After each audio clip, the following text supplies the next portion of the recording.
पहाड़ियों के बीच एक ऐसा किला खड़ा जो दिन में इतिहास है पर रात में एक भयानक रहस्य। एक किला जिसे सूरज ढलते ही छोड़ना पड़ता। एक किला जिसके अंदर अंधेरा नहीं बल्कि डर बसता है। यह है भानगढ़ का किला, भारत का सबसे डरावना स्थान। आर्कोलॉजिकल सर्वे ऑफ इंडिया के अनुसार यहाँ सूरज ढलने के बाद प्रवेश पर पाबंदी लगा दी गई है। सवाल ये है, आखिर ऐसा क्यों?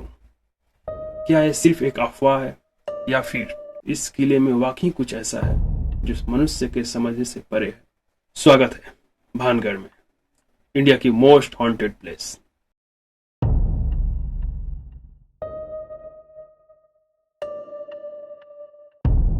क्या सच में यहाँ की हवाओं में रूह बसा है या फिर सिर्फ एक वहम है?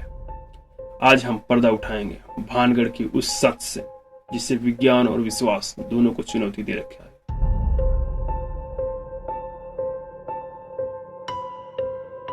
भानगढ़ की शुरुआत होती है 16वीं शताब्दी में, जहां अंबर के राजा भगवंत दास ने इस किले का निर्माण अपने बेटे माधव सिंह के लिए करवाया था।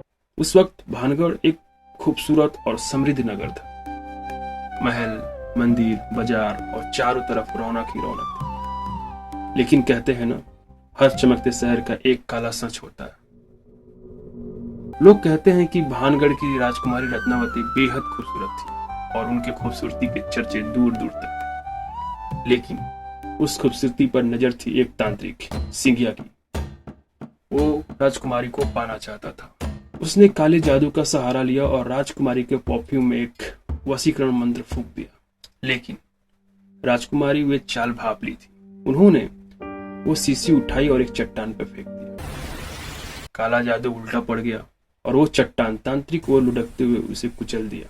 और स्थानीय लोग ये कहते हैं कि मरते मरते सिंघिया ने एक श्राप दिया, इस किले का विनाश होगा, यहाँ कोई भी जीवित नहीं बचेगा और जो मरेगा उसकी आत्मा यहीं कैद रहेगी। श्राप के कुछ ही समय बाद भानगढ़ पर मुगलों और पड़ोसी राज्यों का हमला हुआ और कत्लेआम हुआ। कहा जाता है कि उस रात से भानगढ़ में कोई दोबारा नहीं बसा।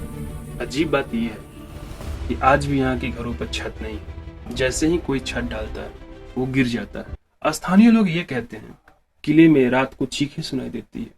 रात में यहाँ से औरतों के रोने और चूड़ियां टूटने की आवाज आती है। किसी को इत्र की खुशबू आती है तो किसी को लगता है कोई उसका पीछा कर रहा है। ये तो बात रही सुनी सुनाई गई कहानियों की, लेकिन सच क्या है? साइंटिफिक व्यू क्या कहता है? भानगढ़ का एक दूसरा पहलू भी है। भानगढ़ सरिस्का टाइगर रिजर्व बिल्कुल पास है। यहाँ रात में जंगली जानवर जैसे लेपर्ड, टाइगर और भी शिकारी जानवर घूमते रहते हैं। शायद इसीलिए सरकार ने रात में यहाँ जाने पर रोक लगाई ताकि पर्यटक जानवरों का शिकार ना बने। तो सवाल ये है, क्या भानगढ़ सचमुच में भूतिया है या सिर्फ एक ऐतिहासिक कहानी को डर की चादर उड़ा दी गई है? तांत्रिक का श्राप या जंगली जानवरों का डर? भानगढ़ आज भी एक सवाल है। यहाँ का माहौल और यहाँ की खामोशी और सदियों पुरानी कहानियां हर आने वाले के मन में एक अजीब सा डर पैदा कर देती है। भानगढ़ सिर्फ एक किला नहीं, एक रहस्य है जिसे आज तक कोई पूरी तरह से समझ नहीं पाया है। क्या सच में यहाँ आत्माएं भटकती हैं या फिर इंसान का डर ही इस किले का सबसे बड़ी कहानी है? ये फैसला आपके हाथ में है। भानगढ़ की सारी कहानी और बातों को लेकर आपको क्या लगता है? जो भी लगता है आप कमेंट में नीचे जरूर बताइए। धन्यवाद।